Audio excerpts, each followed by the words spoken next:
Bienvenue dans On remet le couvert, une émission d'investigation gourmande, mais pas que, qui nous incite à devenir consomme-acteurs pour nous faire manger bien et mieux au quotidien. Voici le sommaire. Cette semaine, on remet le couvert, met les pieds dans le plat. Peut-on encore manger du saumon? S'il reste le poisson préféré des consommateurs, il y a un revers à la médaille. De plus en plus touché par la pollution, de moins en moins sain, le saumon pose question et c'est le sujet de notre enquête. Les nuggets, les petits et les grands en raffolent. Mais savez-vous exactement comment et de quoi sont-ils faits? Sont-ils bons pour notre santé? On remet le couvert, explore le meilleur comme le pire de ces petits beignets de poulet. Des insectes dans nos assiettes, cette alternative nutritionnelle peu chère et écologique est bien meilleure que vous ne le pensez. Et surtout, on peut d'ores et déjà s'y mettre.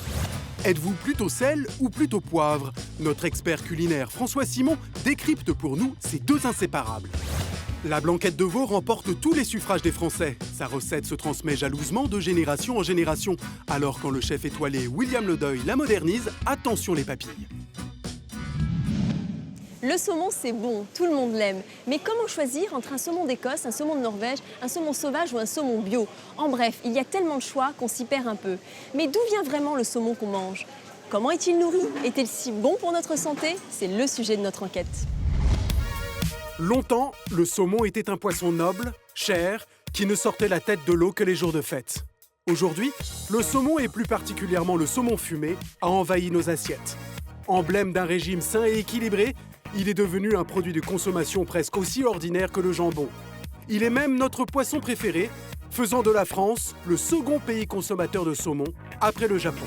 Ce n'est pas un poisson de fête seulement. C'est un poisson de plaisir. Voilà. Quand je mange du saumon, c'était plus fumé, comme à Noël sur une tartine de pain grillé avec du beurre. Ouais. Le soir, ça fait un bon plat. En général, c'est quand même quelque chose qu'il faut manger pour être en bonne santé. Je ne fais pas attention à la provenance du poisson, je regarde plutôt l'aspect, la couleur. Le saumon que l'on consomme en France, c'est lui, le salmo salar, nageant dans les eaux froides de l'Atlantique. Nous l'achetons fumé, le plus souvent en supermarché, à des prix variant de 15 à 80 € le kilo. Mais comment expliquer une telle différence de prix? De quelle manière est-il fumé? Comment reconnaître la qualité? Enquête au pays du saumon. Nous sommes à Bergen, en Norvège, deuxième ville du pays et capitale du saumon. Au marché aux poissons de la ville, aucun doute, le saumon, c'est la fierté de la région. C'est le meilleur poisson frais du monde que vous puissiez acheter. C'est une affaire de famille. Il y a les deux frères et leurs 6 fils qui travaillent ici. Ils ont les meilleurs poissons du monde, croyez-moi. Depuis combien de temps vous vendez du poisson ici? Depuis combien de temps? Cela fait 37 ans. Avec toute votre famille? Oui, c'est mon plus jeune fils. C'est le patron maintenant. C'est le patron maintenant. Une fierté compréhensible. La Norvège est le premier producteur mondial de saumon. L'an dernier, il a rapporté près de 4 milliards d'euros. En France, les 2/3 du saumon que nous consommons proviennent d'ici. Diane est française, elle vit en Norvège depuis une dizaine d'années. Très vite, elle a compris le lien qui unit les Norvégiens à leur star locale. Ça a toujours été une communauté de pêcheurs, les Norvégiens, si on peut dire. C'est un pays où toutes les grandes villes sont sur la côte. On peut dire que le saumon, c'est vraiment aujourd'hui, c'est le poisson national. Et en fait, il faut savoir que les premiers touristes qui venaient en Norvège au 19e siècle, c'était des lords anglais qu'on appelait les lords au saumon, parce qu'ils venaient pêcher le saumon dans les rivières très saumoneuses de Norvège. Il y a une fierté, oui, à ce niveau-là. Et ça, c'est sacré, c'est très difficile d'y toucher. C'est ici, dans les eaux froides et pures des fjords, que le saumon de Norvège est élevé en toute tranquillité. Mais derrière l'image d'Épinal d'une nature authentique et préservée, se cache une autre réalité. Aujourd'hui, le saumon norvégien provient presque exclusivement d'élevage intensif, avec des conséquences directes sur l'environnement. Une situation qui a poussé Diane à s'engager chez les Verts norvégiens. Car selon elle, l'eau n'est pas si claire au royaume du saumon. Ça n'a pas l'air comme ça, mais quand on se promène sur les fjords avec les bateaux de croisière, c'est absolument splendide. Mais sous l'eau, en fait, c'est une véritable poubelle, surtout autour des fermes d'élevage. Donc j'ai découvert que la Norvège, au final, n'était pas si écolo qu'elle prétend l'être sur la scène internationale, en fait. Le saumon que nous consommons en France provient de fermes d'élevage comme celle-ci. Il en existe 650 dans tout le pays. De quoi produire chaque année plus d'1 million de tonnes de saumon. Mais ce recours à l'élevage intensif a-t-il des répercussions sur la qualité du saumon que nous mangeons? En Norvège, ils sont de plus en plus nombreux à le penser. C'est le cas de Kurt Odekalv, le leader des Green Warriors, une association écologique. Ce militant se bat depuis 25 ans contre les pratiques des fermes salmonicoles de son pays. Selon lui, les saumons d'élevage s'apparenteraient aux poulets élevés en batterie. Et sous leurs écailles, ce serait tout sauf rose. Dans les environs, il y a 14 ou 15 fermes comme celle-ci. Ce sont des nids de pollution, il n'y a plus d'oxygène. Au bout d'un moment, il y a tellement de pollution au fond de l'eau que les éleveurs ne peuvent plus rien produire. Il faut alors abandonner au moins 2 ans la ferme, le temps que la nature se régénère. Une ferme comme celle-ci produit 200 tonnes de déjection de poissons. Pour prouver ses dires, Kurt a filmé les fonds des fjords grâce à un mini sous-marin. Et voilà donc à quoi cela ressemble sous les fermes salmonicoles. Plus aucune trace de vie. Une pollution due aux déjections des saumons élevés ici. Des saumons concentrés à l'extrême dans leur cage et nourris de poissons de la mer Baltique, la mer la plus polluée d'Europe. Toxines, dioxines, PCB sont donc ingérés par les saumons, puis rejetés en partie dans les eaux. Une ferme comme celle-ci contient environ 2 millions de saumons. Et ces saumons sont contaminés par de nombreux poux de mer qui vivent sur leur peau. Et comme il y a trop de poux, ça les tue. Et ça tue aussi tous les autres poissons sauvages qui passent aux alentours. C'est pour ça qu'il n'y a plus de saumon dans les rivières. Le poux de mer est un parasite naturel. Il prolifère anormalement dans les fermes à cause de la surpopulation des saumons, causant un taux de mortalité important dans les élevages. Pour l'éradiquer, les éleveurs de saumon ont ainsi recours à l'utilisation d'un produit particulièrement toxique, comme ici, où les employés de cette ferme sont contraints de porter des masques à gaz. Quand il y a beaucoup de poux sur les poissons et que plus aucun médicament ne fonctionne, ils utilisent du diflubenzuron. Ce produit détruit les crabes, les homards et toutes sortes de crustacés dans les fonds marins. Le diflubenzuron est un pesticide. Alors que l'Europe interdit son utilisation sur des poissons destinés à la consommation humaine, la Norvège ne semble pas s'en inquiéter. Les éleveurs de saumon disent « Non, non, on n'en utilise plus ». Mais nous avons la preuve qu'ils ont doublé les doses l'an dernier. Si vous mangez du saumon qui a ingéré du diflubenzuron, des substances cancérigènes risquent de se développer dans votre corps. Avec son association, Kurt étudie les effets de cette pollution sur les poissons des environs, comme sur ces morues pêchées à proximité d'une ferme d'élevage. Des morues ayant subi une déformation génétique et qu'il a congelées pour en conserver les preuves. Les effets secondaires dus à toute cette pollution peuvent se constater sur la bouche de ce poisson. On appelle cela des morues guépards parce que ces poissons ne peuvent plus fermer la bouche. Ils vivent tout le temps ainsi. Dans certaines fermes, 50% des poissons sont comme ça. Ils ont eu le même problème avec le saumon quand ils ont commencé à le produire industriellement. Produits chimiques, toxines, pesticides, le constat semble alarmant. D'autant que tous ces polluants se stockent dans les graisses du poisson. Inquiétant, car le saumon d'élevage norvégien contient 5 fois plus de graisse qu'un saumon sauvage. Alors, y a-t-il un danger dans nos assiettes? Pour certains médecins, le cocktail peut être néfaste sur notre santé. Nous savons que ces poissons gras contiennent des éléments polluants extrêmement dangereux, particulièrement pour le développement cérébral. Mais en consommer augmente aussi les risques de cancer, de diabète, d'obésité. Ce qui est sûr, c'est que vous ne devez pas en manger si vous êtes un enfant au bas âge ou une jeune femme. Vous ne devez pas manger ce type de nourriture polluée tant que vous n'avez pas encore eu d'enfant et vous ne devez pas en donner à votre enfant. Après de nombreuses alertes de certains scientifiques du pays, le gouvernement norvégien a récemment recommandé de limiter la consommation de ce saumon à 2 fois par semaine pour les enfants et les femmes enceintes. Le saumon d'élevage est désormais pointé du doigt. Mais, problème, le saumon sauvage, lui, a tendance à disparaître. Et selon les pêcheurs norvégiens, la pollution due à l'industrie salmonicole serait responsable de ce fléau. Actuellement, dans beaucoup de régions et rivières norvégiennes, certaines variétés de saumon ont définitivement disparu.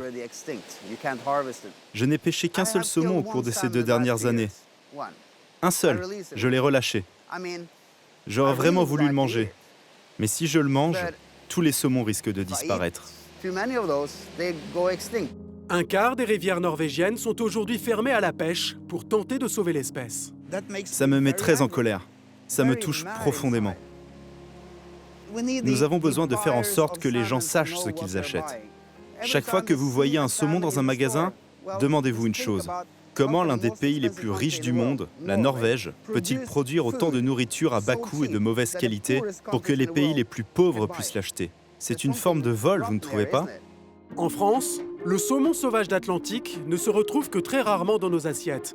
93% des saumons que nous consommons proviennent de l'élevage, la plupart importés de Norvège. Alors, faut-il s'en inquiéter? Pour le Centre des produits de la mer de Norvège, la qualité de leur saumon ne doit pas être remise en cause. C'est très documenté que le saumon norvégien est sûr à manger et que, je veux vous le dire aussi, même si on sait qu'il y a des polluants qui sont présents dans les poissons et surtout dans les poissons gras, le saumon, c'est le poisson gras qui en contient le moins. Alors, qui croire? Quel saumon faut-il choisir? Si la Norvège représente les 2/3 des saumons que nous consommons, d'autres provenances se retrouvent dans nos grandes surfaces. Des saumons venus d'Écosse, d'Irlande, mais aussi de France. Nous sommes dans la rade de Cherbourg, en Basse-Normandie. Ici se trouve l'une des 2 fermes d'élevage de saumon en France, la seule installée en pleine mer. Aujourd'hui, c'est jour de pêche. 1000 poissons seront sortis de l'eau. Le mot là, je vais le reprendre comme ça. Si tu veux, tu peux rapprocher. Moi, je vais mettre un bout, ça fera. Bah, pas trop parce que ça va le maintenir en plus. Hein? Là, donc, on est en train d'emprisonner une partie des poissons qu'il y avait dans la cage. Donc, ils vont être triés. Les plus petits vont repartir en grossissement dans une autre cage. Les gros passent sur une table pour les abattre et mis en glace. Et ensuite, on va les livrer pour 14 heures à l'usine où ils vont les éviscérer, les mettre en caisse polystyrène, les glacer. Et les premiers départs sont ce soir et les derniers demain matin. Nous, nos poissons qu'on va abattre aujourd'hui, moins de 24 heures après, ils vont être sur les étals. Donc sur la qualité, on ne peut pas faire mieux. Alexis est un enfant du pays, passionné par son métier. Il travaille depuis une dizaine d'années dans cet élevage artisanal et il est plutôt fier de ses saumons. Pour lui, un saumon de bonne qualité se reconnaît d'ailleurs à l'œil nu. Si vous avez l'occasion de voir ça sur des étals de poissonniers, des saumons entiers qui peuvent venir d'autres élevages, regardez les nageoires comme ça, vous allez voir la différence. Sur des élevages en Norvège, les nageoires, elles ne se développent pas parce qu'ils ne nagent pas le poisson. Donc vous avez des nageoires complètement arrondies, atrophiées. Là, vous avez des belles nageoires pleines. Ici, les poissons sont peu nombreux dans les cages et ont donc de la place pour nager. Une différence de taille par rapport aux élevages norvégiens. Mais pas question de rivaliser avec l'élevage intensif. En une année, l'élevage de Cherbourg produit l'équivalent d'une demi-journée de la production norvégienne. Nous, ici, on produit entre 800 et 1200 tonnes par an. Sur une structure comme celle-là, en Norvège, ils produiraient 3-4 000 tonnes. Et ça se différencie sur les densités qui sont utilisées. Nous, on ne dépasse jamais 12 kg m3 par cage. En Norvège, ils vont monter à 30, 40, 50, 60 kg m3. Autre différence, ici on mise sur un élevage naturel, sans pesticides ni OGM. Sous la ferme, les fonds marins sont sains. Les courants emportent les déjections et des tests sont réalisés tous les ans sur la propreté des fonds. Pas de problème de poux de mer dans la grande rade de Cherbourg. On n'utilise aucun pesticide puisqu'on n'a pas ces problèmes-là. Même si on les avait, on ne le ferait pas. On préférerait vivre, je pense, avec une certaine mortalité. Mais pas utiliser de pesticides, parce ce qu'on cherche à faire, c'est un poisson de qualité et propre. On ne cherche pas à faire du saumon, entre guillemets, pour tagliatelle, de plats préparés, quoi. Et pour nourrir ces saumons, les éleveurs utilisent des farines de poissons issues du Pacifique, jugées plus propres que celles de la mer du Nord. Un choix qui a des répercussions directes sur le consommateur. Comme nous, on lui donne principalement du poisson à manger, on a un poisson aussi qui a des taux d'oméga 3 normaux, entre guillemets. En Norvège, maintenant, comme il donne beaucoup de protéines végétales, le poisson ne crée pas d'oméga 3, il l'ingère avec son alimentation. Les bénéfices de manger du saumon, certains saumons norvégiens, c'est les mêmes que de manger un poireau. Pour réduire les risques de maladies cardiovasculaires, d'Alzheimer ou même de dépression grâce aux apports en oméga 3, mieux vaut donc consommer un poisson de qualité. Mais tout ceci a un prix. Le saumon de Cherbourg est vendu presque 2 fois plus cher qu'un saumon norvégien. On le retrouve dans certaines poissonneries, comme à la carte de Jean Sulpice, chef 2 étoiles à Val Thorens, qui ne jure plus que par le saumon d'Alexis. Les fumeurs, les grands chefs qui travaillent avec nos poissons, l'ensemble de nos clients, c'est des gens qui veulent travailler, qui veulent se démarquer avec un poisson d'une qualité supérieure à ce que vous pouvez trouver en général sur le marché. Donc c'est des gens en général qui respectent le produit et qui essaient de le magnifier. Vous l'avez compris, regardez l'origine du poisson. Privilégiez le saumon écossais spécialisé dans le label rouge, le saumon d'Irlande majoritairement bio ou le saumon français. Ajoutez quelques centimes d'euros et achetez un saumon plus sûr. D'ailleurs, s'il est consommé sous diverses formes, chez nous, c'est fumé que le saumon recueille le plus de suffrages. Et la France est le premier pays transformateur de saumon, un marché qui en 20 ans a été multiplié par 3. Mais vous allez le voir, là aussi des différences existent pour fumer le saumon. Des différences qui ont une incidence sur le produit que nous consommons. Nous sommes à 40 ans, en Normandie, dans une usine de fumaison de saumon. Même quand vous vous êtes lavé les mains, je vous demande de ne rien toucher, s'il vous plaît. Je toucherai, s'il faut toucher à quelque chose, je le ferai avec des gants. William est le patron de l'usine. Et s'il accorde autant d'importance à l'hygiène, c'est que la fumaison du saumon obéit à des règles strictes. D'origine écossaise, ce maître artisan a choisi de transformer le saumon en respectant un processus traditionnel. Premier étage, le salage. Ici, cela se fait à la main et au sel sec. L'eau qui est dans le filet de poisson sort et il est remplacé par le sel. Donc déjà, le travail de cuisson, si on peut appeler ça du cuisson, a commencé là. Il aura perdu une 15aine de % de son poids. Étape suivante, la maturation. Le saumon, une fois salé, est stocké dans une salle réfrigérée, comme celle-ci. La maturation, c'est une période où le sel, par je ne sais pas quel miracle de la nature, l'osmose ou quelque chose, se met partout dans le filet. Et ça se passe dans cette température assez basse pendant toute la nuit. William travaille avec des saumons de diverses provenances, dont le saumon de Cherbourg, en ayant toujours un œil sur la qualité de son poisson. Vous ne vous y connaissez pas, mais il va falloir me faire confiance. Ce saumon est peu gras. Les saumons gras, ces petites lignes-là, peuvent devenir 1 ou 2 mm de large et blanches. La graisse de saumon, c'est presque une huile. Tout comme l'eau, ça a un diluant du goût. Et nous, ce qu'on essaie de faire, c'est un produit goûtu.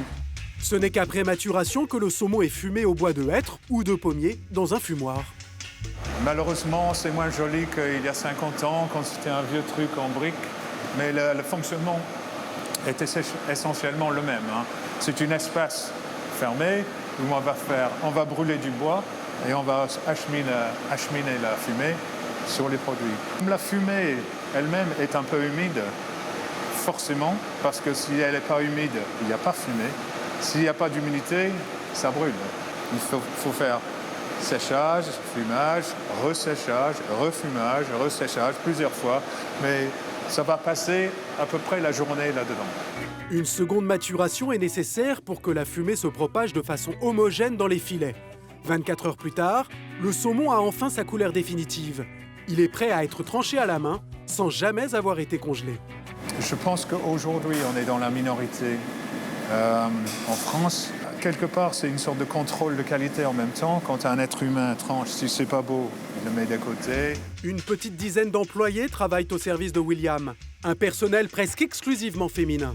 Nous n'avons pas une politique de discrimination contre les hommes ni contre les femmes dans cette société-là.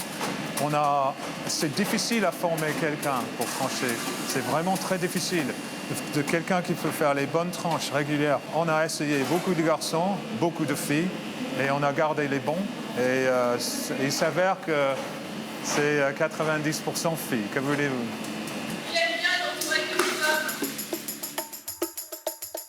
Les saumons fumés sont ensuite mis sous vide, conditionnés, puis expédiés. 95% d'entre eux sont vendus en grande surface, à 65 € du kilo en moyenne. Un choix de saumon haut de gamme, une condition nécessaire pour exister sur le marché. Face aux géants de la fumaison qui produisent en moyenne 5000 tonnes de saumon chaque année, l'usine de William n'en produit que 120 tonnes, 40 fois moins. On apprend tous les jours, on continue à apprendre, mais nous, on a bêtement, quand on a démarré, on a pensé que le meilleur moyen de vendre du saumon, c'était de le faire le plus bon que possible. On ne connaissait pas trop de notions de rendement. Aujourd'hui, on décide de continuer sur ce chemin parce qu'on estime que c'est notre seul point de fort, quoi. Si on essaie de faire du pas cher ou quelque chose, on sera battu par des gens qui ont des moyens beaucoup plus importants que nous. Donc, si on perd ça, on est je cherche le mot poli, mais on est fichu, on va dire. Alors, comment de grosses entreprises arrivent-elles à proposer des saumons fumés à des prix battant toute concurrence, 3 à 4 fois moins cher que le saumon de William? Aucune d'entre elles n'a accepté de nous ouvrir ses portes. À Bayeux, dans le Calvados, Rodolphe connaît bien le mode de fabrication du saumon fumé industriel. Avant de se mettre à son compte comme artisan fumeur, il a travaillé pendant 7 ans dans une grande entreprise. Il connaît mieux que quiconque certaines de leurs méthodes. Dans les 2 entreprises où j'étais, il y avait un peu de saumon de haute qualité et beaucoup d'industriels, quoi. Après, ça dépend le prix qu'on veut vendre le produit aux clients.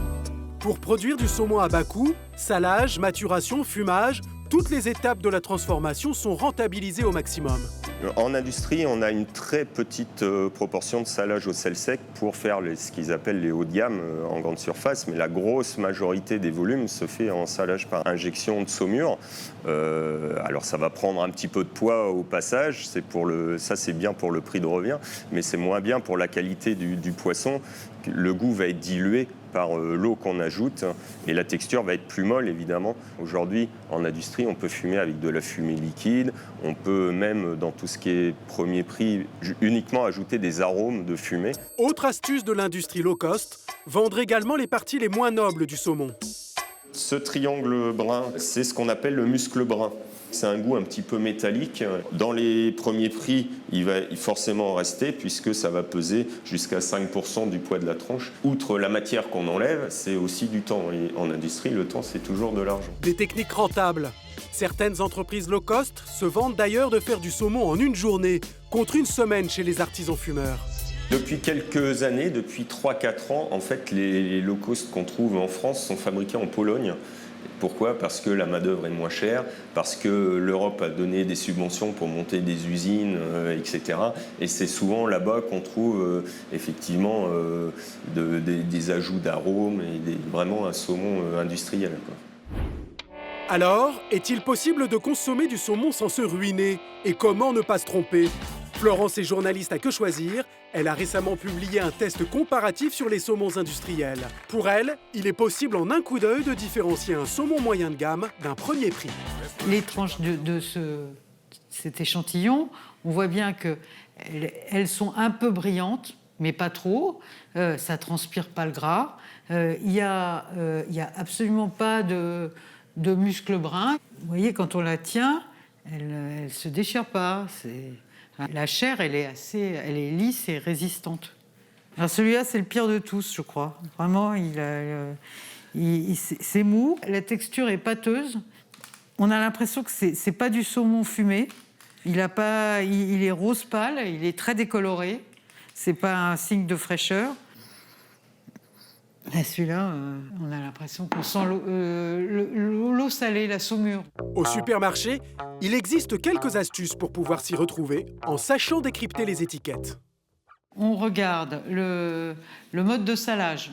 S'il n'y a pas d'indication de sel sec, ça veut dire que le saumon, il a été salé par injection de saumure, c'est-à-dire d'eau salée. Le mode de fumage, il est indiqué en général, par exemple là, on voit fumage traditionnel au bois de hêtre. Donc ça veut dire que le fumage, il a vraiment été réalisé, c'est pas des arômes de fumée ou de la fumée liquide. Enfin, dernier détail, c'est le mode de tranchage. Dans l'industrie, il est de plus en plus réalisé mécaniquement. Le problème, c'est qu'on est obligé de congeler le saumon un tout petit peu. Et on sait que la congélation, ça altère le goût du saumon. D'où l'intérêt de regarder sur les étiquettes la mention « garantie jamais congelée » comme celle-ci. Selon Florence, pour vous guider dans votre choix, vous pouvez faire confiance à certains labels.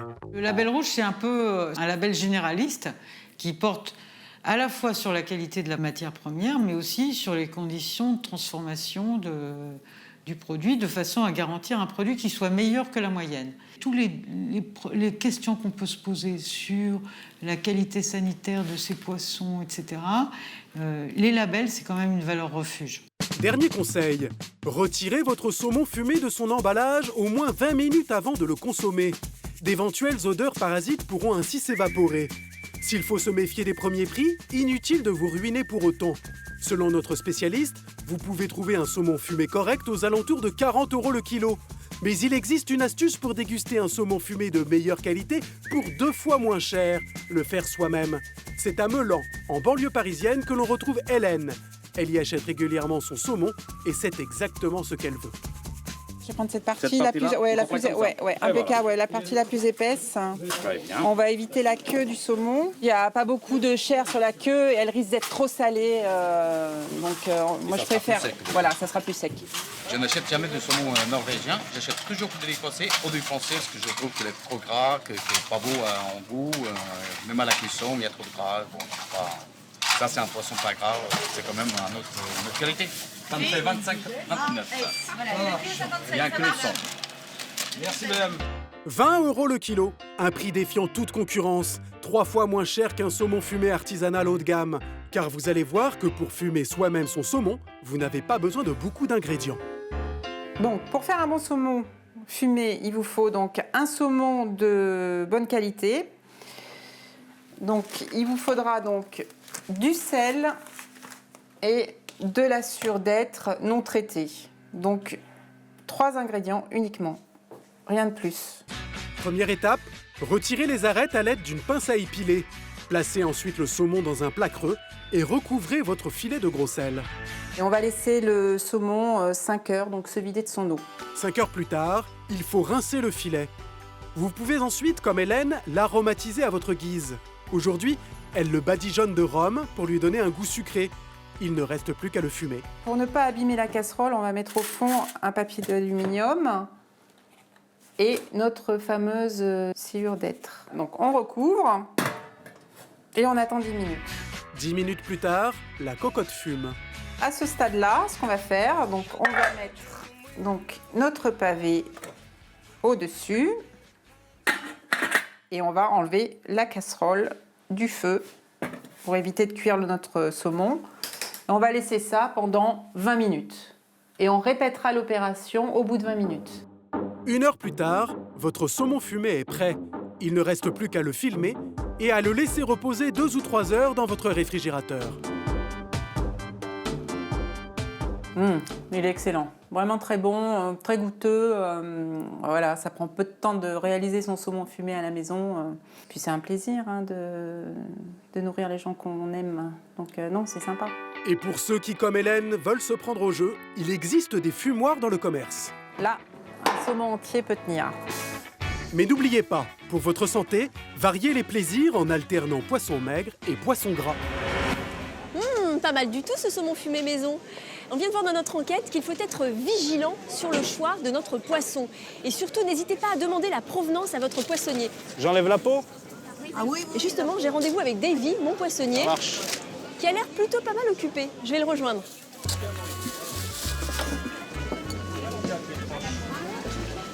Bonjour Davy, salut, ça va?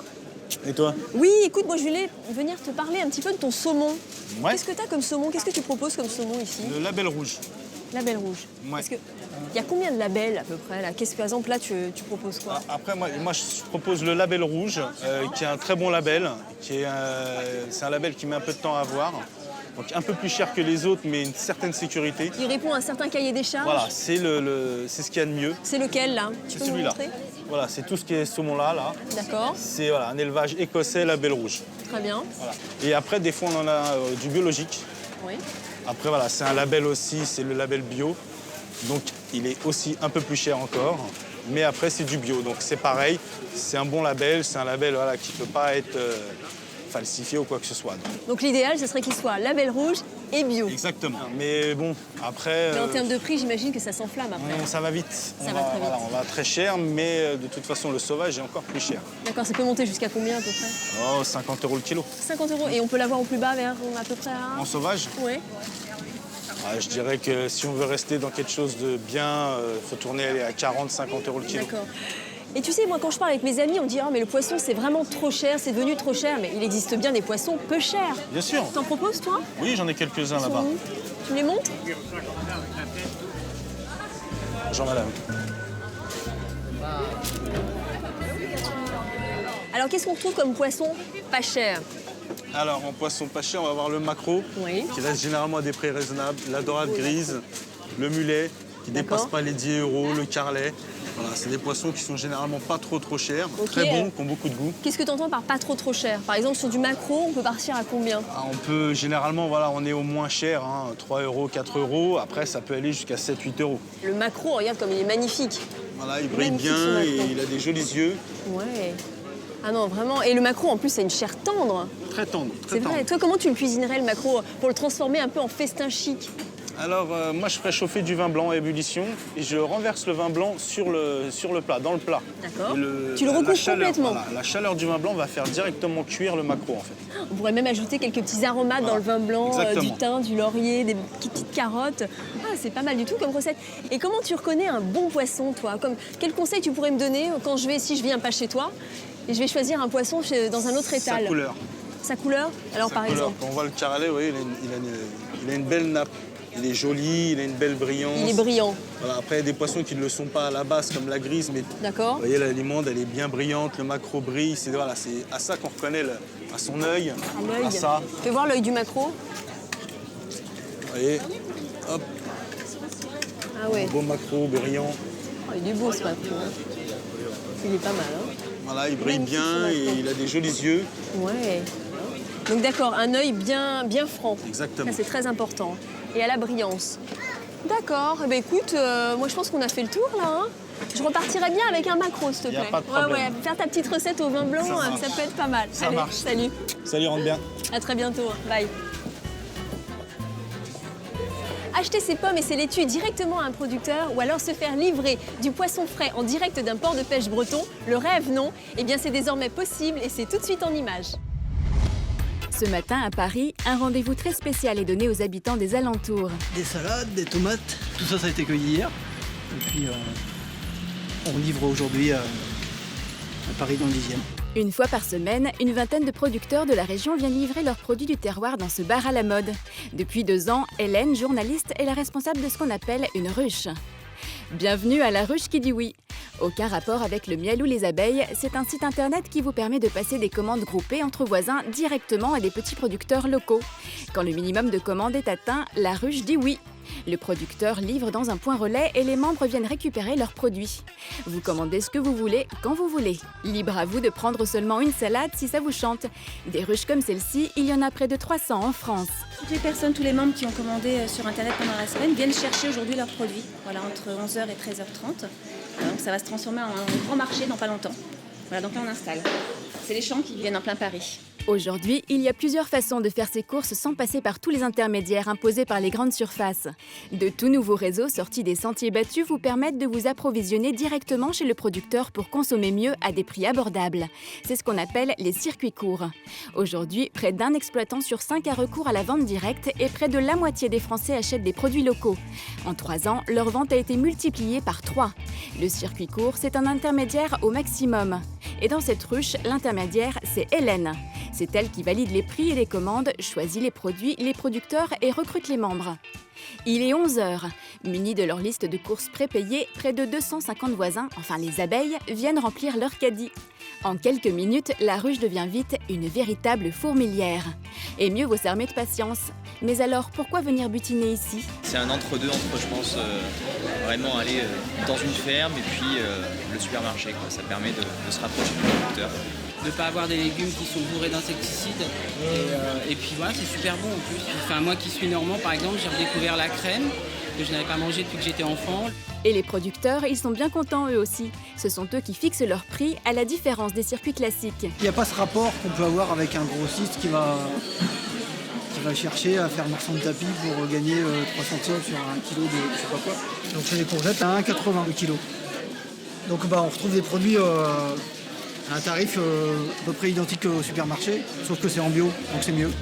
Avec la ruche, le producteur touche 80% du prix de vente, soit 4 fois plus qu'un grossiste. Les chefs de ruche, eux aussi, prennent une petite commission, 8%. Bah oui, ils consacrent tout de même 2 jours par semaine à la gestion de leur ruche. Les 12% restants sont dédiés au fonctionnement du site internet. Aujourd'hui, le petit marché d'Hélène lui aura rapporté près de 250 €. L'autre avantage de la ruche, c'est la convivialité. Le marché finit souvent par un déjeuner improvisé avec des produits fermiers, évidemment. Mais il y a d'autres manières de faire ses emplettes en circuit court. À Antony, au sud de Paris, comme chaque semaine depuis un mois, Sarah fait sa commande de produits fermiers sur Internet. Donc je vais aller chercher ma petite bûche de chèvre. Jusqu'ici, rien d'étonnant, sauf qu'il s'agit en fait d'un drive. Un drive qui ne propose que des produits fermiers. C'est comme au supermarché, vous faites votre liste de courses sur Internet et vous allez les récupérer un peu plus tard dans un point drive qui se trouve près de chez vous.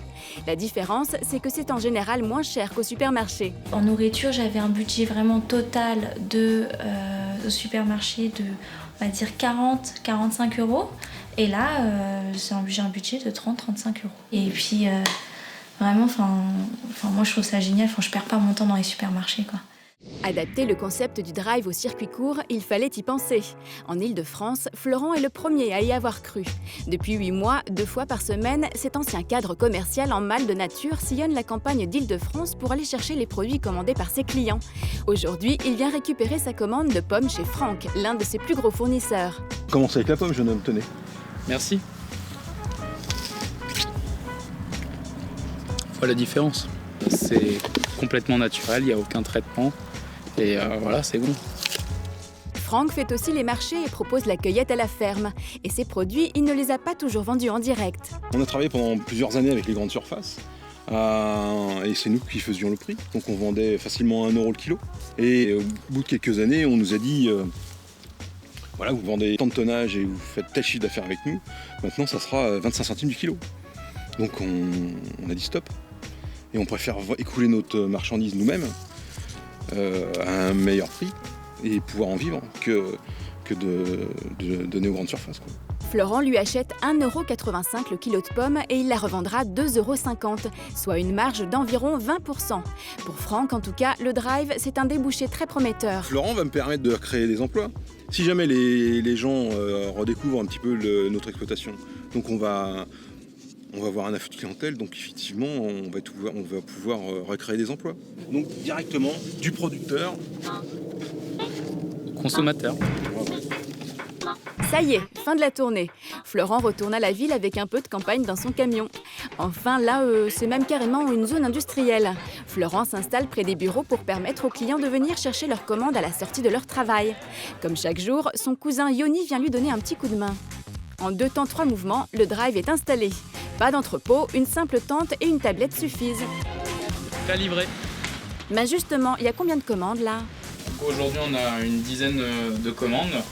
Ça représente à peu près 350 à 400 € de produits qui vont vraiment du produit laitier, fruits, légumes, viande, de la volaille, de l'épicerie, des confitures.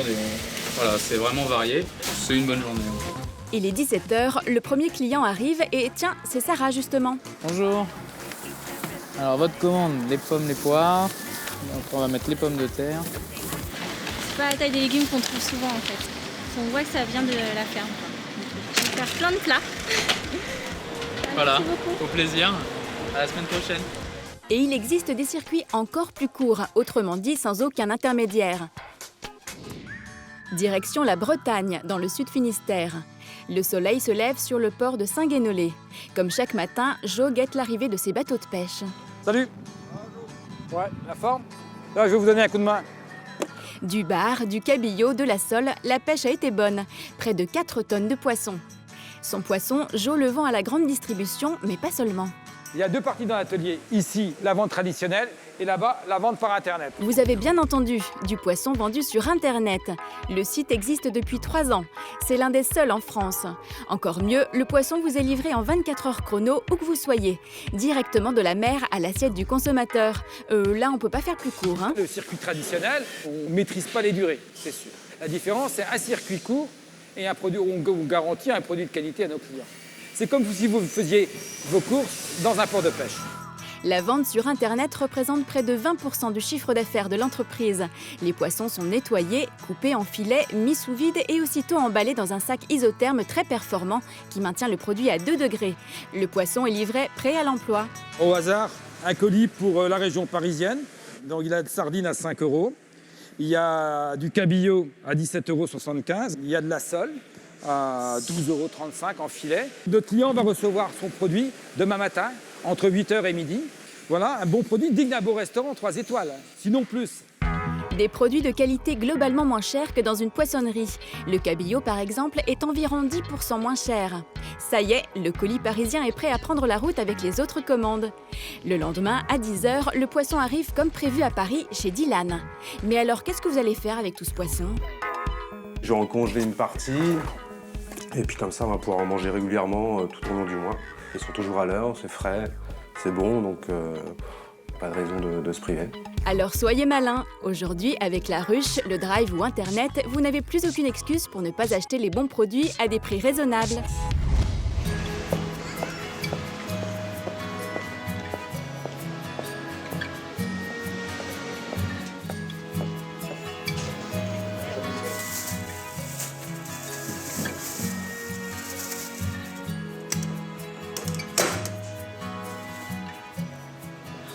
Waouh! Bonjour. Bonjour. C'est un ovni cette boutique. Oui, c'est un peu inhabituel, effectivement. Je me présente, Farida. Joseph. Enchantée Joseph. Tu peux m'expliquer le concept de ta boutique là? Oui. Alors en fait, c'est assez simple. L'idée, c'était tout simplement d'avoir des produits locaux. Oui. Qui sont en fait issus de producteurs qui sont situés à moins de 100 km du point de vente. J'ai vu qu'il était indiqué que c'était des producteurs autour de Paris, donc voilà, sur l'île de France. C'est ça, 78, 95. On peut dire qu'on est en plein dans le mouvement locavore. C'est un peu ça, voilà. C'est quoi exactement le locavore? Alors le locavore, c'est un mouvement qui vient des États-Unis et en fait le principe c'était de se dire c'est logique, c'est plus logique de s'alimenter en fait avec des produits qui viennent, qui sont produits à moins de 150 km de là où on vit. Donc là, on y est, là, voilà. dans ta boutique. Donc là, c'est le but, c'est-à-dire de se dire, voilà, tous les produits qui sont ici viennent de producteurs du 78, du 95. Et donc, voilà, on est à moins de 100 km du point de vente. D'accord. Voilà. Et le principe, donc, de base, c'est ça. Tu fais appel à des producteurs. Le principe de base, c'est effectivement ça. Et ça nous permet aussi d'avoir des produits extrêmement frais. C'est-à-dire que moi, je vais chercher des produits tous les jours. Et donc, qui ont été cueillis. Là, vous avez, en fait, dans les casiers, des produits qui ont été cueillis ce matin ou hier après-midi, quoi. D'accord. Voilà. Donc, ça permet vraiment d'avoir des produits très frais et de très bonne qualité. Et tu te fais une sélection. Comment fais-tu ta sélection des producteurs, justement? C'est toi qui l'as fait? J'ai fait cette sélection, effectivement, en amont, avant d'ouvrir ce premier point de vente. Et donc, en fait, j'ai sélectionné les agriculteurs en fonction de la qualité de leurs produits, de la diversité également de leurs produits. Tu avais une sorte de cahier des charges? J'avais une sorte de cahier des charges. L'idée, c'était d'avoir vraiment des producteurs qui travaillent à l'ancienne, donc des tout petits producteurs. Ils sont 1 ou 2 salariés, pas plus. C'est en général des productions familiales, d'accord, qui travaillent que sur les marchés aux alentours de chez eux. Et l'idée, c'était de pouvoir amener ces produits-là aux Parisiens et au niveau urbain, quoi. Très bonne idée. Et comment tu as eu le déclic de faire ce type de boutique? C'est assez marrant, en fait. Parce que toi, tu étais locavore déjà à l'origine? Pas du tout, pas du tout. Bon, après, j'ai toujours été assez sensible sur la qualité de la nourriture. Et en fait, avec mon associé, on se promenait en fait en banlieue parisienne, dans le sud de Paris. Oui. Et on a vu un attroupement une après-midi autour d'une route départementale, dans un coin un peu paumé. Et en fait, c'est l'agriculteur du coin qui avait mis ça en fait. Qui vendait ses légumes et ses fruits. Mais avec ce système-là, déjà. Et donc on s'est dit, pourquoi pas faire la même chose, mais en plein centre-ville, mais avec les mêmes produits. Excellente idée. Mais alors, comment ça fonctionne? Alors, comment ça fonctionne? Par exemple, là, j'ai envie d'acheter une salade. Alors, si vous voulez acheter une salade, parce que là, il y a plein de casiers, parce qu'en fait, on peut acheter du jus de fruits, des œufs, des confitures, des légumes, des fruits. Si je veux acheter ma salade, comment je fais? Et donc, si vous voulez acheter votre salade, tu me montres. C'est pas compliqué, hein. Donc, chaque casier a un numéro. D'accord. Et donc, l'idée, c'est quoi? En gros, Donc là, c'est numéro 26. Voilà, par exemple. Donc vous vous dirigez en fait sur la centrale. Je tape 26. Vous tapez en fait 26 à l'écran. D'accord. Voilà. Vous validez. 6, validé. Voilà. Jusque-là, tout va bien. Donc vous pouvez mettre par billet, par pièce ou par carte bleue. Alors, 1,20 €. Voilà. Et là, le casier va s'ouvrir et la monnaie va vous être rendue. C'est tout simple. Mais on est dans les supermarchés du futur. C'est incroyable. C'est d'une certaine manière, oui, c'est une nouvelle façon de faire de la distribution. C'est pas une salade en plastique, c'est une vraie salade. Ah oui, oui, c'est sûr. Et en gros, ça me permet, moi, pendant ce temps-là, de faire autre chose, quoi. Notamment d'aller chercher les produits moi-même chez les producteurs. D'accord. Et en termes de prix? Et en termes de prix, on se situe en fait sur les prix du marché. Alors, on va avoir des produits qui vont être pas trop chers, et puis des produits qui vont être un peu plus chers. Ça dépend vraiment de ce que les producteurs me proposent. C'est vraiment du commerce équitable dans le sens où c'est le producteur qui fixe son prix et je prends ou je prends pas, quoi. Mais là, du coup, on évite vraiment les intermédiaires. C'est vraiment c'est ce qu'on considère encore du direct, parce que moi, je suis le seul intermédiaire, donc c'est ce qu'on appelle encore de la vente directe. Bah écoute, c'est génial. Voilà. C'est génial. Je vais récupérer ma monnaie et puis je pense que je vais faire d'autres petites courses. Avec plaisir. Écoute, à très bientôt, Joseph. Volontiers. Merci beaucoup. Bonne fin de journée. Merci. Au revoir. Direction la restauration rapide. Les nuggets n'ont pas toujours la cote. Et pour cause, on trouve le meilleur comme le pire. Les enfants les adorent. Ils sont croustillants et moelleux à la fois. En plus, ils se mangent avec les mains. C'est bien entendu du nuggets dont nous parlons. On les trouve aussi bien dans les fast-foods que dans les rayons de nos supermarchés. Mais savez-vous de quoi ils sont composés ?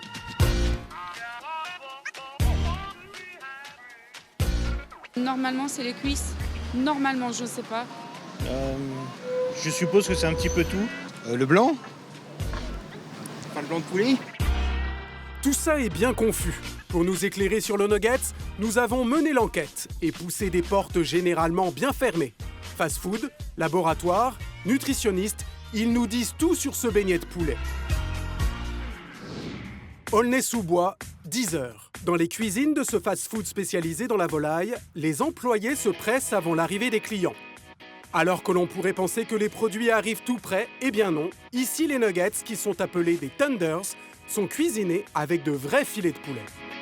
Ce sont des vrais morceaux de poulet, qui sont des filets de poulet coupés, marinés. C'est une marinade donc avec une recette un petit peu secrète qui émane de l'héritage de notre colonel Sanders. Et on a des ingrédients naturels dedans comme de l'eau, du sel, des épices, des herbes. Voilà. Dans cette chaîne de fast-food qui compte plus de 150 restaurants en France, c'est Sandrine qui s'occupe du contrôle qualité. Et ici, vous ne trouverez pas de viande mixée.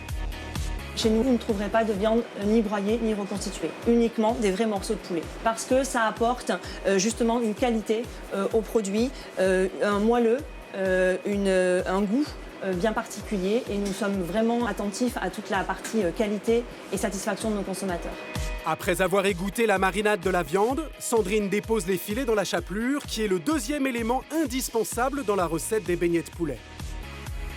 Donc là, ce qui est important, c'est de recouvrir l'ensemble des morceaux de poulet pour qu'on ait justement une répartition de la farine homogène partout. Ce qu'on utilise en fait dans la farine, c'est une préparation que l'on fait le matin. C'est ce qu'on appelle chez nous la recette secrète aux 11 herbes et épices. Dans ce fast-food, les filets sont enrobés 2 fois dans la panure. Au final, le produit est très croustillant. Mais est-il diététique ? Le tender, ce n'est pas un produit qui est gras au départ, puisqu'effectivement, la viande vient du poulet et donc n'est pas grasse. Après, ce que nous allons faire, c'est que nous faisons très attention à la qualité de l'huile que nous utilisons. C'est pour ça qu'il est important de regarder le temps de cuisson, la température de cuisson et la qualité de l'huile, bien sûr, que nous mettons dans nos friteuses. Ces beignets de poulet sont revendus 2 fois plus cher que dans les fast-food concurrents. Ici, il faut compter 14 € pour 12 nuggets. On a un prix qui est peut-être plus élevé que la concurrence, mais en tout cas, ce que je peux vous dire, c'est que ce prix-là, vous pouvez le mettre avec le côté qualitatif du produit. Pour Sandrine, la différence de goût et de qualité est indéniable. Nous avons donc demandé aux clients de ce restaurant pourquoi ils venaient ici pour manger des beignets de poulet. Ils sont plutôt bons, croustillants, il y a de la panure. Ça se voit que c'est pas du poulet reconstitué. Croustillant, on sent le goût du poulet, on sent que ça a été préparé, que c'est du vrai poulet qu'on mange. Un peu comme du poulet maison en fait. D'après Sandrine, les autres fabricants de nuggets n'utiliseraient pas que du filet de poulet dans leur préparation. Afin de vérifier cette information, nous avons fait tester des nuggets dans un laboratoire d'analyse de viande près de Montpellier. Nous leur avons soumis 3 échantillons, l'un du fast-food de Sandrine, l'autre surgelé et le 3e d'une marque distributeur du rayon frais. Et Sandrine disait vrai, les autres nuggets ne sont pas composés à 100% de filets. Alors il y en a certains où effectivement il y a des filets de poulet, mais on va dire que c'est pas la majorité du marché de ce qu'on rencontre. Généralement ce sont des produits qui se sont transformés. On va prendre de la viande qui va être récupérée sur des carcasses par exemple, et après on va tout reformer de façon à avoir la forme d'un nugget. La viande qui compose certains de vos nuggets a donc un nom bien spécifique pour les industriels. Ils appellent cela de la viande reconstituée ou bien séparée mécaniquement. Réglementairement, ça va s'appeler viande séparée mécaniquement et ça ne peut pas correspondre à ce qu'on appelle de la viande. Ça va être de la fibre musculaire, des petits bouts de fibre musculaire. Et puis cette fibre musculaire, lorsqu'elle est abîmée, qu'elle a été triturée par le système justement de raclage, elle va commencer à se déstructurer. Donc visuellement, macroscopiquement, ça ressemble vraiment à de la soupe. Oui, la soupe de viande. Et voici ce que l'on obtient lorsque l'on compare au microscope un nugget composé de filets de poulet et un de viande séparé mécaniquement. Sur la droite, on va voir un nugget qui est composé de filets, donc vraiment un morceau de poulet. Donc on va bien voir les fibres musculaires qui sont bien conservées. Alors que sur la partie de gauche, on a un nugget qui a été reconstitué. La matière première a été reconstituée. Mais toute la partie verte ici, là, que l'on voit, qui est un petit peu nuageuse, c'est de la viande qui a été très déstructurée. Après toutes ces révélations sur la composition du nugget, voici le bilan pour chacun des échantillons que nous avons apportés. Pour le nugget de notre fast-food, pas de problème, on retrouve bien le filet, ce qui n'est pas le cas pour le produit surgelé. Ici, on a un produit intermédiaire avec une matière première qui, on le voit, qui a été hachée. Donc c'est plus du tout un filet. Et ça va correspondre à ce produit fini-là où on va retrouver quelques morceaux de viande, donc vraiment quelque chose qui est intact, préservé. Et puis entre les parties un peu plus claires, ça va être la partie un peu plus déstructurée. Et enfin, on a la première qui, elle, correspond à une viande séparée mécaniquement. Donc là, on peut voir qu'il y a carrément plus de structure. C'est vraiment très pâteux, très déstructuré. Et c'est ça qui va être reformé pour pouvoir avoir la forme de bâtonnet que l'on va aussi frire. Selon les analyses, il vaut mieux privilégier le nugget du fast-food, puis le produit surgelé. Le nugget de la marque distributeur finit bon dernier, mais comment cette mixture est-elle obtenue? Voici une petite démonstration. L'industriel n'utilise pas les parties nobles du poulet, donc les cuisses et les filets sont mis de côté et vendus au détail dans le rayon de votre supermarché. Ce qui est conservé, c'est la carcasse, donc nous la découpons en gros morceaux et nous la mixons avec quelques morceaux de peau. L'industriel ne jette rien. Ensuite, cette mixture est filtrée pour éviter les morceaux d'os. Le tout est passé dans une panure et direction la poêle. Et voilà comment sont préparés certains nuggets industriels. Mais ne vous inquiétez pas, en supermarché, il est possible de trouver des nuggets de bonne qualité. Karine est mère de 2 enfants et lorsqu'elle fait ses courses, elle fait toujours un détour par le rayon nuggets de son supermarché. J'achète souvent des nuggets en fait parce que c'est super pratique. Quand je rentre tard le soir, c'est rapide, tchic-tchac, dans la poêle et en avant. Et les enfants, ils sont contents, ils adorent ça. En mère de famille responsable, Karine lit très attentivement les étiquettes des boîtes de nuggets. Et elle privilégie la mention blanc de poulet à celle viande reconstituée qui ne garantit pas un beignet fait avec 100% de muscles. En fait, quand j'achète mes nuggets, je regarde la constitution du nugget, tout simplement. Parce que quand c'est du poulet reconstitué, c'est pas bon. Donc je le prends pas et j'essaye de trouver justement des filets de poulet. Alors celui-là, ça va pas du tout. Donc ça sera pas ça parce que c'est de la reconstitution de viande. Alors celui-là, ingrédients, voilà. Blanc de poulet, super. Celui-là, c'est pas du poulet reconstitué, donc c'est parfait. Bon, c'est ça que je prends. Pendant que Karine va préparer ses nuggets, nous en avons profité pour demander au docteur Pascal Maudet, nutritionniste, si ces beignets de poulet étaient bons pour la santé. C'est intéressant parce que c'est une façon de manger des protéines de viande, de poulet ou de dinde, mais c'est quand même pas un produit très diététique parce qu'en général, ça tourne autour de 250 calories pour 100 grammes, donc 2 fois plus qu'une escalope grillée de la même viande. Donc c'est plutôt un aliment ludique qu'un aliment diététique. Comme pour le laboratoire, nous avons demandé à Pascal de comparer 3 sortes de nuggets différents. Ceux du fast-food, du rayon congelé et d'une marque de distributeur du rayon frais. Le résultat est identique, le fast-food est en tête, suivi du produit congelé, et en bon dernier, nous avons la marque distributeur. Entre ces trois produits, vous avez celui du fast-food, qui est un produit de bonne qualité, mais qui va être cher et qu'on n'a pas forcément à la maison dans son frigo quand on a besoin d'épanage. Entre ces deux produits-là qui sont plus comparables, moi, ma préférence va nettement à celui-là, pour trois raisons. Il est un petit peu moins calorique, mais surtout, il est constitué uniquement de poulet, ce qui n'est pas le cas de celui-là, et il est moins salé, puisqu'il y a dans celui-là de la viande en salaison, ce qui n'est pas le cas pour celui-là.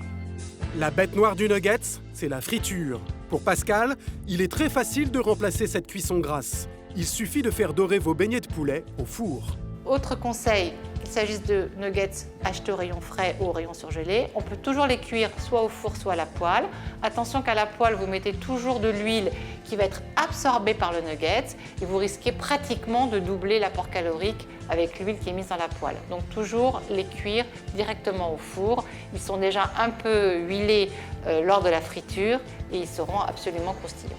Pour les plus courageux, on peut aussi faire ces nuggets soi-même et là, on peut les faire très diététiques. Et pour cela, Pascal a une recette très simple. Pour 10 nuggets light, il vous suffit de mixer 2 escalopes de dinde, car cette viande est encore plus maigre que le poulet, avec un carré de fromage frais. Formez ensuite des boulettes qu'il faut enrober de panure. Après 20 minutes au four, c'est prêt et surtout 2 fois moins calorique.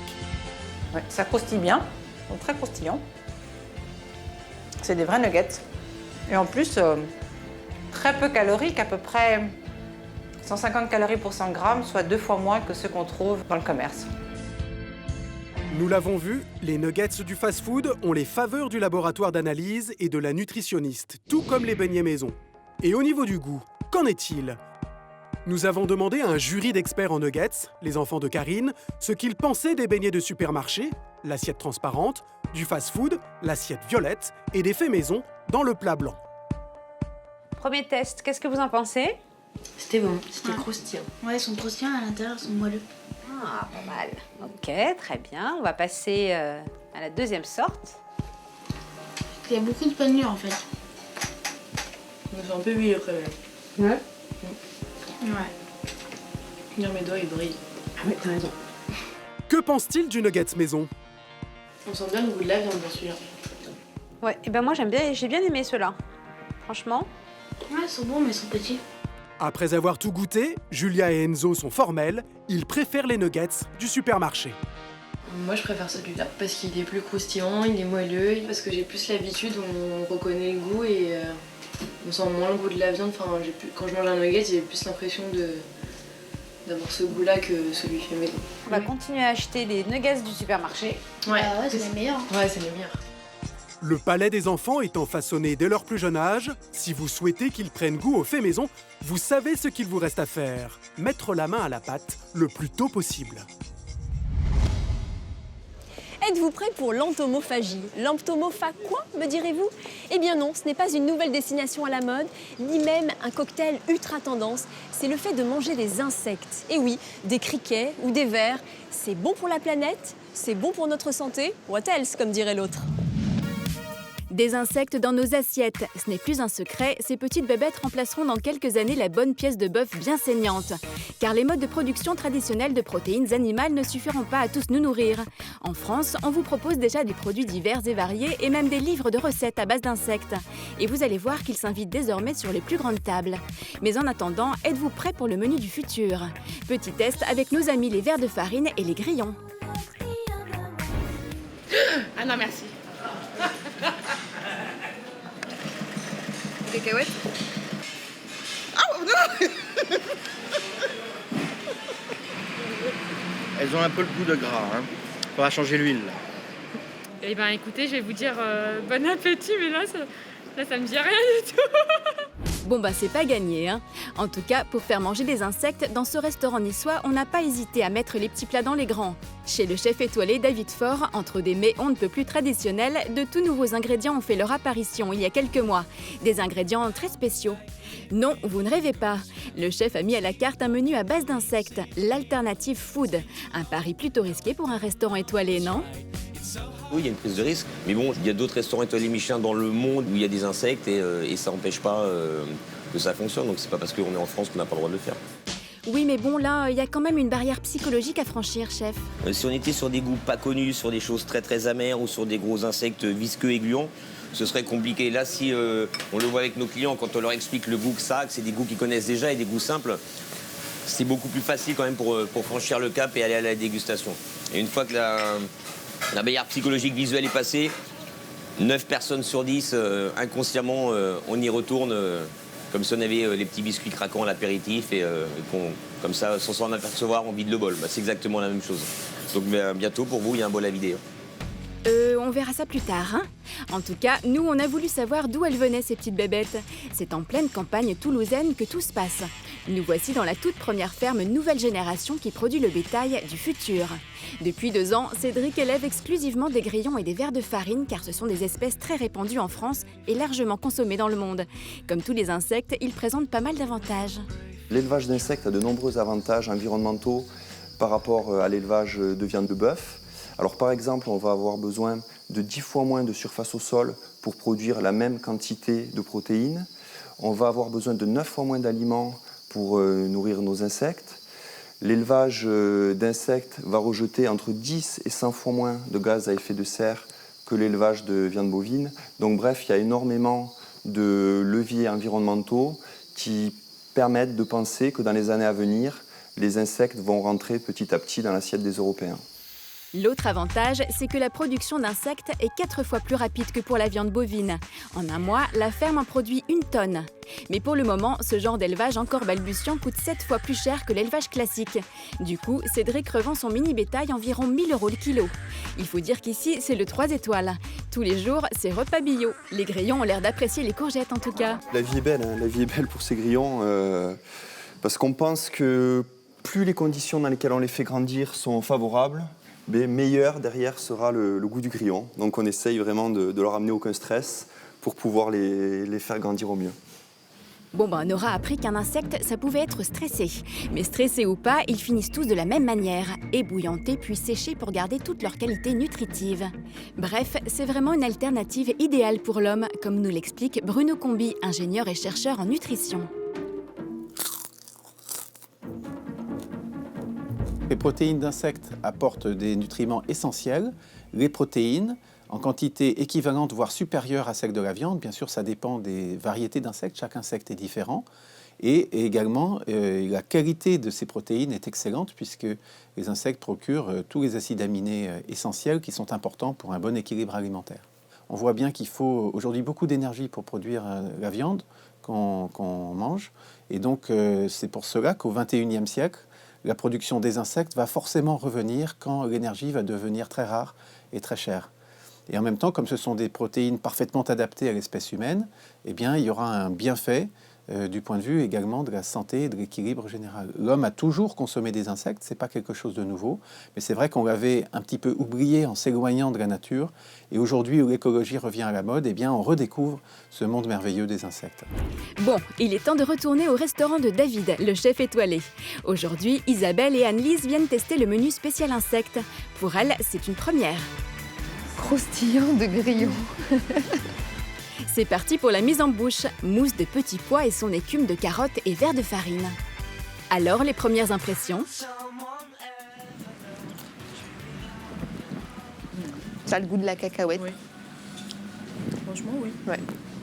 Bon, le truc, c'est que on dirait qu'il y a une invasion de petits vers. En fait, ça fait deux textures différentes. Le craquant du petit verre et la mousse de petits pois. C'est super bon. À conseiller. Pour l'entrée, ce sera un foie gras poêlé, crème de maïs et croustillant de grillons. On a fait des petits croustillants de sarrasin avec maïs déshydraté et des petits grillons figés dedans. Alors toujours dans le cliché, ça on va le planter debout, plus ou moins debout dans l'assiette, comme si les grillons étaient en train de faire de la varap ou de s'évader sur un mur, voilà. Ah bah dans le genre provoque, on peut pas mieux là, hein. C'est moins évident que oui, hein, l'aspect. Ah non, ça c'est des grillons Isabelle, il faut suivre un peu là.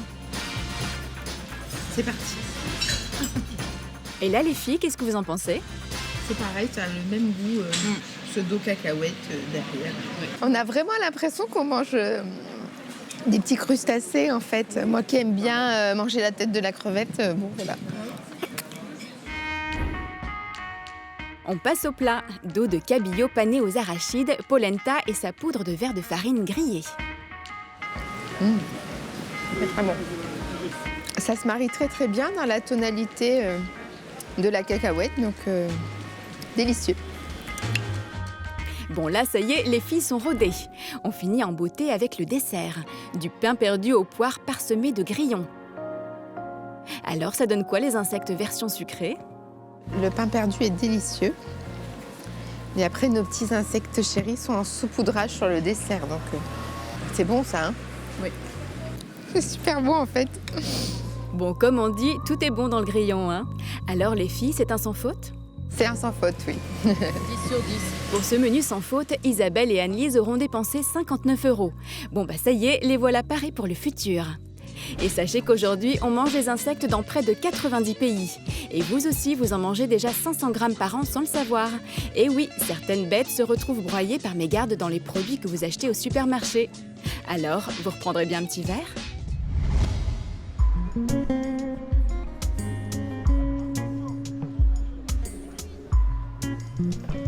Eh oui, moi je reprendrais bien un petit verre. Alors direction la France de Quentin.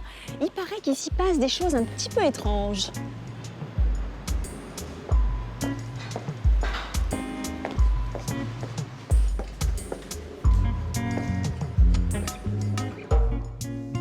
Hello Quentin! Salut Farida, comment tu vas? Eh ben écoute, ça va bien. C'est toujours un plaisir d'être chez toi. Hein, c'est gentil. Clair. Mais alors moi je viens aujourd'hui parce qu'il paraît que tu organises des apéros d'un genre un peu spécial. Alors oui, effectivement, depuis quelques temps, on vend des insectes apéritifs, des petits vers et puis des criquets. Des insectes. Et c'est un carton incroyable sur le canal Saint-Martin et au-delà des frontières du canal. C'est vrai que tous les jeunes et les moins jeunes s'organisent pour faire des apéritifs un petit peu particuliers en ce moment, avec ces insectes, donc les criquets, les petits vers. Mais où est-ce que tu vas les chercher dans la forêt? Écoute, non, c'est des jeunes qui ont monté cette boîte. Et d'ailleurs, le jeune homme est juste ici. Et il va pouvoir te présenter un petit peu toute sa gamme parce que... Écoute, je vais regarder ça. Ouais, très bien. Merci Quentin. Bonjour. Bonjour Farida. Enchantée. Enchanté. Donc, alors, il paraît que c'est vous qui vendez des criquets et des insectes. C'est nous. Regarde. Hop. C'est rigolo. Oh là là, qu'est-ce que c'est que ça? Ça, c'est des criquets aux poivres et à la tomate séchée. Ah d'accord, on rentre tout de suite dans le vif du sujet, là. Oui, tout à fait. Mais alors attends, les insectes, donc c'est devenu une grande mode, c'est une tendance. Est-ce que c'est bon pour la santé? Qu'est-ce que ça apporte? Je goûterai après. Oui, bah alors d'abord, ce qu'il faut savoir, c'est que les insectes, ça peut être bon. Donc, on va dire au-delà du côté un petit peu original, aventurier, etc.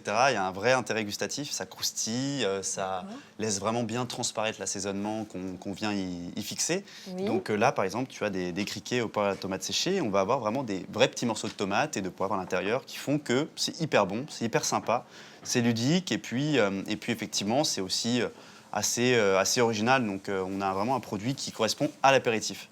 Mais c'est pas un produit qu'on mange au Mexique, je crois. C'est pas originaire de l'Amérique latine. Alors en fait, des insectes, on en mange un peu partout sur Terre. On va en manger en Afrique, en Amérique latine, effectivement, et puis surtout en Asie. Donc, t'es en train de me dire là qu'on en mange depuis des millénaires? On en mange depuis toujours, en fait. Voilà, c'est ça. Ça s'est arrêté en Occident pour des raisons diverses et variées, notamment la viande qui a été de moins en moins chère, et puis aussi des interdits religieux. Mais aujourd'hui, on recommence à en manger petit à petit du fait de l'arrivée de nouveaux produits qui sont beaucoup plus adaptés au marché français. Mais alors, ils viennent d'où ces insectes, ces criquets, notamment là? Les insectes, ils viennent vraiment d'à côté, ils viennent des Pays-Bas. Donc c'est la porte à côté, on est voisins. Et ensuite, nous, on les transforme, donc on les assaisonne à côté d'Évreux, donc en Haute-Normandie. D'accord. Et alors, le parfum qui fonctionne le plus? C'est celui que vous avez dans la main. C'est celui-là? Voilà, oui, vous êtes en train de dire qu'il faut que je le goûte, là. Ah oui, il faut. Alors, vous n'êtes pas allergique aux crustacés? Ah, pourquoi? Parce qu'en fait, les insectes ont les mêmes allergènes que les crustacés, donc et on a un œdème? C'est possible. Donc c'est pour ça, c'est écrit sur les boîtes, mais on préfère demander à chaque fois pour éviter les petits accidents. Et est-ce qu'il y a des contre-indications pour les enfants? Parce que j'imagine c'est assez rigolo comme... Aucune. C'est-à-dire que... Donc s'ils n'ont pas d'allergie, s'ils ne sont pas allergiques aux crustacés, il n'y a aucun problème. D'accord. Bon, bah... Je me lance. Allez-y. Donc celui-là, c'est tomate séchée, poivre. Tomate séchée. Vous m'accompagnez? Oui, bien sûr. Vous pouvez retirer les ailes si ça vous dérange. Je peux boire un petit poivre? Bien sûr, allez-y. Et la tête, par exemple. Et puis après, ça croustille vraiment comme une il faut chips. retirer les ailes quand même. Voilà. Déjà, il a mangé comme on ça. va pincer sur le dessus, c'est un petit geste très facile. Voilà. ça Exactement. Je retire la tête et les ailes. Voilà, c'est pas obligatoire, mais D'accord. on peut retirer. Et voilà. Bon, bah, c'est parti. À la vôtre. Ouais, vas-y. Enfin, allez. Oh, c'est pas mal du tout. Oui. Oh, c'est pas mal du tout.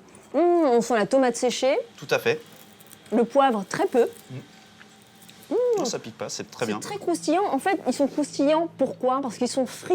Ils Alors- sont passés au four. Alors nous, on a voulu éviter, on va dire, la friture et l'ajout de graisse inutile. Donc on a développé un procédé qui permet d'abord de lyophiliser les insectes et ensuite d'utiliser une colle naturelle, en fait, pour fixer l'assaisonnement. Donc on n'a pas d'ajout de graisse.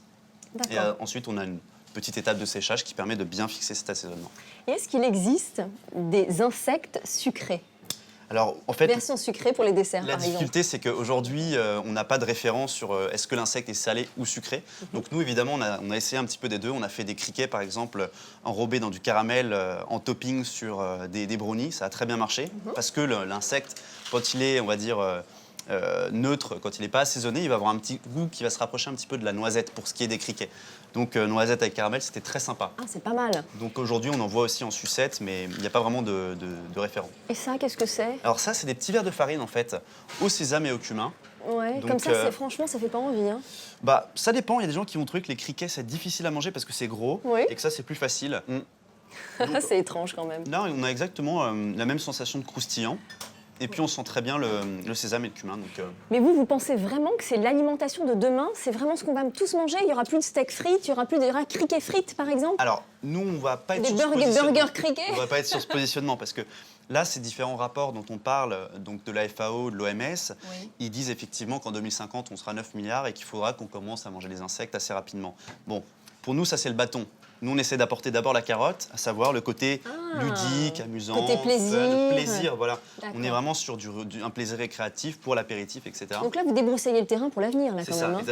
exactement. D'accord. Et du coup, quand les gens commenceront vraiment à en manger par plaisir, on pourra commencer à réfléchir à se nourrir de ça. Mais actuellement, les Français ne sont pas prêts à s'en nourrir. Ils sont D'accord. prêts à en manger par plaisir de temps en temps, Bon, mais s'en nourrir vraiment pas possible. Allez hop, pour le plaisir, j'y vais. Allez-y. C'est quand même bizarre. Hein. C'est des verres, c'est ça? C'est des verres de farine. Ah, il y en a un qui m'a échappé. Mais c'est bon aussi. Bah oui. Bah moi, je repars avec les 2 boîtes. Bah allez-y. Je me fais un doggy bag. Allez-y. Hop là. Bon, bah écoutez, je vous remercie beaucoup. Bah je vous en prie. Et puis, à une prochaine. Hein. À très bientôt. Un petit apéro sympa. Avec plaisir. Moi, Au je revoir. repars avec mes boîtes, moi.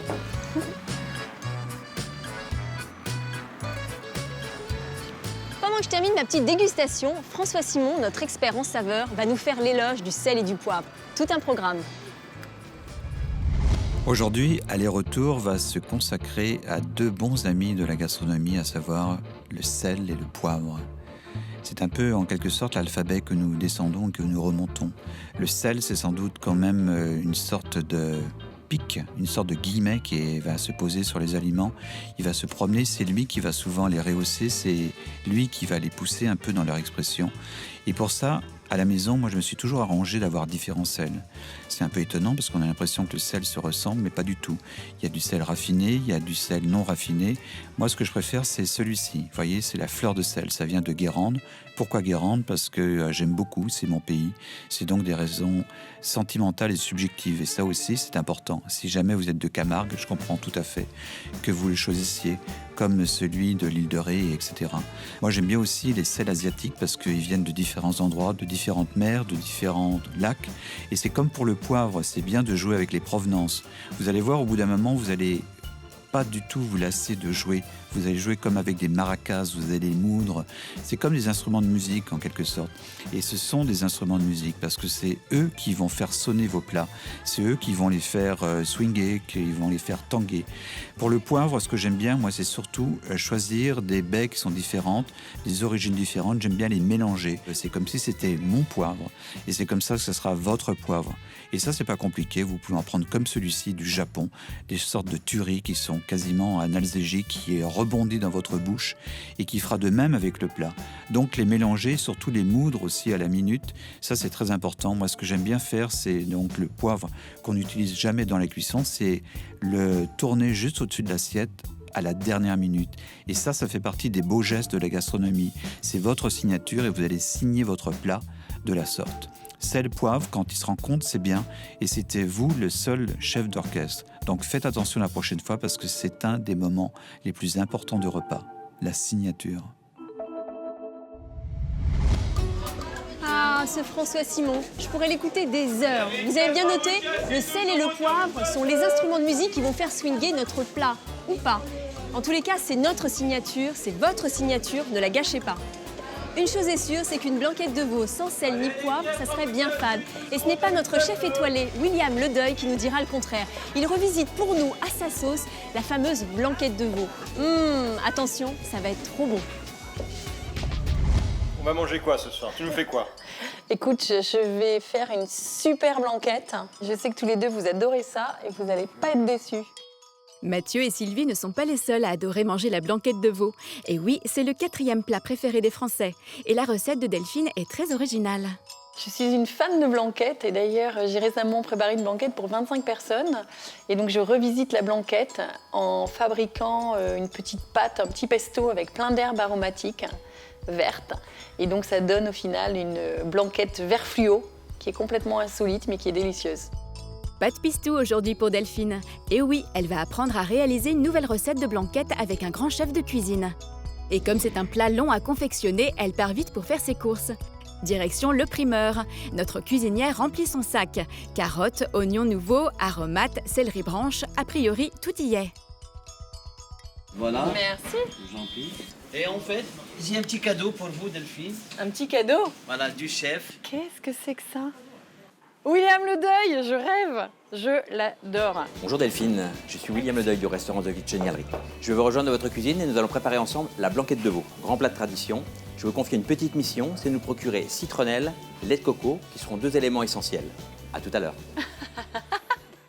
En plus d'être fan de blanquette, Delphine est fan de William Ledeuil. Et pour que ce cours de cuisine de rêve soit parfait, Delphine prend de la citronnelle. Quant au lait de coco, elle en a tout le temps dans ses placards. À peine rentrée chez elle au pas de course, voici son idole qui sonne à la porte. Le chef William Ledeuil. Bonjour Delphine. Bonjour William, enchanté. Enchanté. Je suis ravie de vous accueillir chez moi. Et bien moi heureux d'être là. William Ledeuil est donc aujourd'hui chez Delphine pour réinventer la blanquette de veau. Et il n'est pas venu les mains vides. Le chef a pris avec lui des ingrédients rares de son épicerie personnelle. Alors j'ai ramené de la feuille de curry, de la feuille de pandanus, de la feuille de lime, un petit peu de sucre de palme, un peu de galanga, du basilic thaï. Et puis ça c'est un petit peu le bonus, c'était la fleur de radis, les dernières que j'avais. Voilà. Donc en fait, C'est pas prévu dans la recette de blanquette. La recette de la blanquette, elle est un peu déviée pour les puristes, mais à part ça, tous les ingrédients de base sont là. William a pris beaucoup de choses pour cette blanquette de veau à l'asiatique. Mais avec tout ça, par quoi on commence? Bon, on va commencer par préparer les joues de veau, on va les blanchir. Ok. Pour la recette, le chef a choisi d'utiliser les joues de veau, qui sont une partie très tendre. Mais vous pouvez opter pour l'épaule ou encore le tendron de veau, traditionnellement utilisé pour cuisiner la blanquette. Delphine dépose la viande dans un faitout d'eau froide et porte le tout à ébullition afin d'enlever les impuretés. Après 20 minutes, les joues de veau sont blanchies. On va les égoutter complètement. Voilà, je vais les rincer. Après avoir blanchi la viande, il faut maintenant la cuire dans un bouillon. Notre équipe dépose dans un faitout les joues de veau, les aromates apportés par le chef, 2 champignons de Paris coupés en 4, 2 gousses d'ail, une branche de céleri, 2 carottes coupées en gros morceaux et la citronnelle demandée par le chef. Ensuite, Delphine couvre d'eau froide et la viande repart en cuisson pendant 1h30. Pendant ce temps, on s'occupe de la garniture. La garniture. La vraie garniture. Donc je pèle des carottes. On pèle les carottes. On n'arrête plus Delphine. Mais nous, on a besoin de faire un point là. Donc pour accompagner la blanquette de veau revisitée, le chef a choisi des carottes blanches et jaunes que vous pouvez découper selon votre goût. Passons maintenant à la cuisson. Dans une poêle, Delphine dépose un filet d'huile d'olive et une noisette de beurre. William ajoute de la citronnelle et il a une astuce pour Delphine. Pour la citronnelle, moi comment je la taille? Oui, simplement en 2. Parce que sinon après on va avoir plein de petits morceaux. Donc juste vous l'entaillez ici. Okay. Alors, je fais aussi une petite astuce pour ça. C'est que je l'écrase un tout petit peu, ce qui fait que ça permet de ressortir le goût. Voilà. Et après je la taille sans la fendre en 2 à partir d'ici. Puis Delphine ajoute une gousse d'ail, les carottes et une louche du bouillon qui cuit juste à côté. Ensuite, William couvre le tout. Et ils en profitent pour justement goûter le bouillon. Ça a beaucoup le goût de citronnelle et de curry. On met aucun bouillon cube ou on le fait uniquement à base d'aromates? Je préfère. D'accord. Alors l'idée, c'est bien, c'est d'en préparer un petit peu à l'avance. C'est de prendre des ailes de poulet chez son volailler. Et puis le jour, on cuisine. Vous mettez un faitout comme ça, avec des ailerons de volaille, plein de légumes, plein d'aromatiques. Ouais. Et pendant que vous cuisinez, vous avez fait un bouillon. Et ensuite, vous le répartissez. Vous pouvez le mettre en petites portions, en petits bacs au congélateur. Et le jour où vous en avez besoin, pour cuire des légumes, par exemple, hop, petit secret, c'est mieux que les petites tablettes. Et voilà, William vient d'expliquer à Delphine comment réaliser un bouillon fait maison. Ensuite, le chef s'occupe d'un autre ingrédient traditionnel de la blanquette, les champignons. Par contre, pas ceux de Paris, mais des cèpes et des shiitake. Passons à la première étape, le nettoyage. Un champignon, en fait, il ne faut jamais le laisser dans l'eau, parce que c'est le goût qui pâtit. Et en plus, le cèpe, c'est encore mieux quand il est bien sec. Sinon, il s'imbibe d'eau et il devient mou. Maintenant qu'ils sont tous propres, l'équipe de Choc découpe les champignons en gros morceaux pour garder leur moelleux. Puis ils les font rôtir dans une poêle huilée avec un bâton de citronnelle. On va faire la finition. Okay. Donc finition de la sauce de blanquette. Finition de la sauce de blanquette. Les joues sont cuites, hein, elles sont... On peut regarder. Donc 1h30. 1h30. Tendre. Tendre à souhait.